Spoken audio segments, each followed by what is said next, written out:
Okay. Ako si Joji de los Santos. Ako na sinati atong Sunday about sa father no nga kana nga mo'y gikuan sa kuan ni Lord nga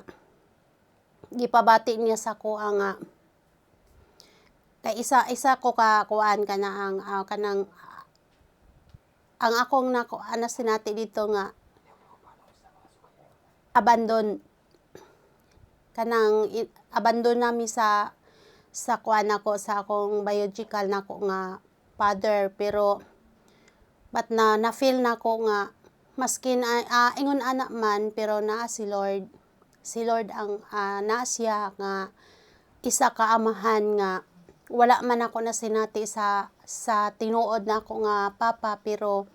dili man ako makita si Lord, pero I know nga naa jud siya nga siya ang nahulip sa tanan nga paghigugma sa usa ka amahan. Dili inabandona na mas gipakita niya mas gipabati niya ang iyang gugma. Ang wala nako na sinati sa since pa sa bata pa ko mao na sinati nako ang love nga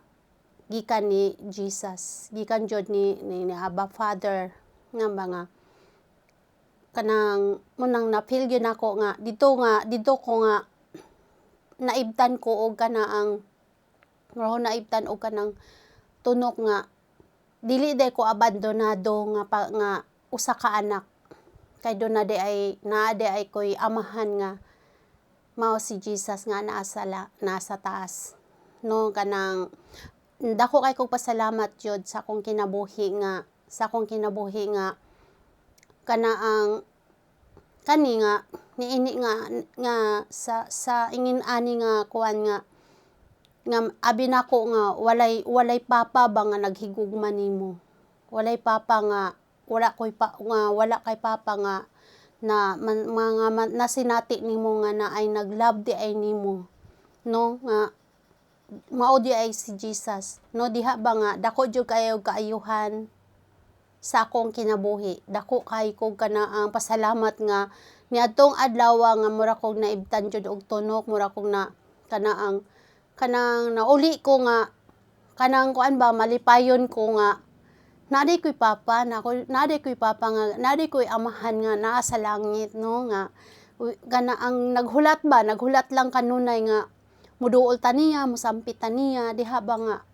no, nga praise the Lord kay kana bang ipabati jud niya sa atoa ba kung unsa jud ang love sa usa ka amahan na